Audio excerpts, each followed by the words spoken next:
दोस्तों, legal and legal में एक बार फिर से आपका स्वागत है। केंद्र सरकार द्वारा इलाहाबाद उच्च न्यायालय के वरिष्ठ अधिवक्ता अरुण कुमार का नाम नोटिफाइड कर दिया गया है इलाहाबाद उच्च न्यायालय में जजशिप के लिए। यानी कि सीधी भाषा में समझें तो अरुण कुमार जजशिप के लिए एलिवेट कर दिए गए हैं। लेकिन इससे भी बड़ी बात, जो खास बात है चौंकाने वाली, वो ये है कि इनका नाम नोटिफाइड करने में केंद्र सरकार को 27 महीने का समय लगा। जी हाँ, चौंके मत। दरअसल सुप्रीम कोर्ट कोलेजियम द्वारा 9 मई 2023 को अरुण कुमार एडवोकेट का नाम केंद्र सरकार के पास भेजा गया था और तब से ये उनका नाम पेंडिंग चला आ रहा। अब आप इसको अगर जानकारी नहीं है तो ये भी मान सकते हैं कि रूटीन है। ये रूटीन नहीं है। 27 महीने तक किसी अधिवक्ता का नाम रोके रखना, 27 महीने बाद उसके नाम को नोटिफाइड करना, ये कहीं ना कहीं उसके अधिकार का सीधे सीधे हनन है। चूंकि जब कोई अधिवक्ता उच्च न्यायालय के लिए एलिवेट होते हैं, पहले वो हो सकता है कि एडिशनल जज बनाए जाए, फिर बाद में परमानेंट जज हो जाते हैं और उसके बाद प्रमोशन होता है उनका एज के अनुसार।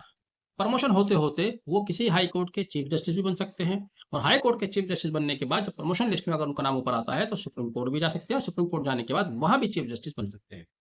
अब एक अधिवक्ता का 27 महीने यानी कि 2 साल और 3 महीने जो एक बहुत बड़ा पीरियड होता है, बहुत बड़ी अवधि होती है, उसको किल कर दिया गया, उसको खत्म कर दिया गया। अब जो भी उनके फ्यूचर के प्रोस्पेक्ट्स थे, आगे बढ़ने के ग्रोथ के, उन पर पूर्ण विराम लग चुका है।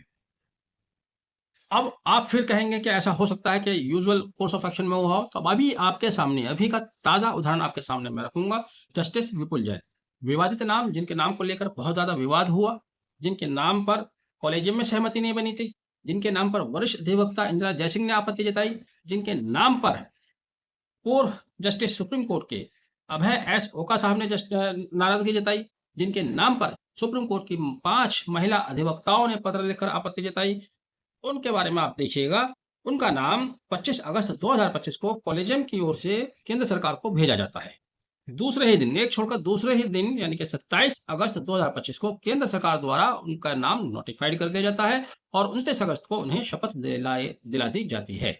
यानी कि 25 से 29 अगस्त तक केवल 4 दिन का समय लगा कॉलेजियम द्वारा नाम भेजना, केंद्र सरकार द्वारा सारे काम छोड़कर उनके नाम को नोटिफाइड करना और फिर शपथ तो होनी ही थी। खैर, देखा जाए तो केवल 2 ही दिन में उनका नाम नोटिफाइड भी हो गया कॉलेजियम से अप्रूव होने के बाद। तो आप अंदाजा लगा सकते हैं किस तरह से उच्च न्यायालय और सुप्रीम कोर्ट में जजेस की नियुक्ति की जा रही है। ये बिल्कुल एक दूषित प्रक्रिया है और जब दूषित प्रक्रिया से जज चुनकर आएंगे तो न्याय ऐसा ही होगा जैसा आप देख रहे हैं। न्याय के नाम पर सिर्फ और सिर्फ लोगों का हैरेसमेंट हो रहा है। हमारी न्यायिक व्यवस्था किसी को भी न्याय डिलीवर नहीं कर पा रही है, ये मैं बिल्कुल तथ्य के साथ कह रहा हूं। हमारी न्याय व्यवस्था न्याय देने में पूरी तरह से विफल है और जिसका बहुत बड़ा कारण यही है कि हमारी राजनीति, विधायिका और हमारी न्यायपालिका में बीच में कोई गैप नहीं रह गया है। बहरहाल, आपने वीडियो आखिर तक देखा, आप आलोचना भी कर सकते हैं और अगर आपको वीडियो पसंद आया है तो इसे आगे शेयर भी कर सकते हैं। Thank you. Have a nice day.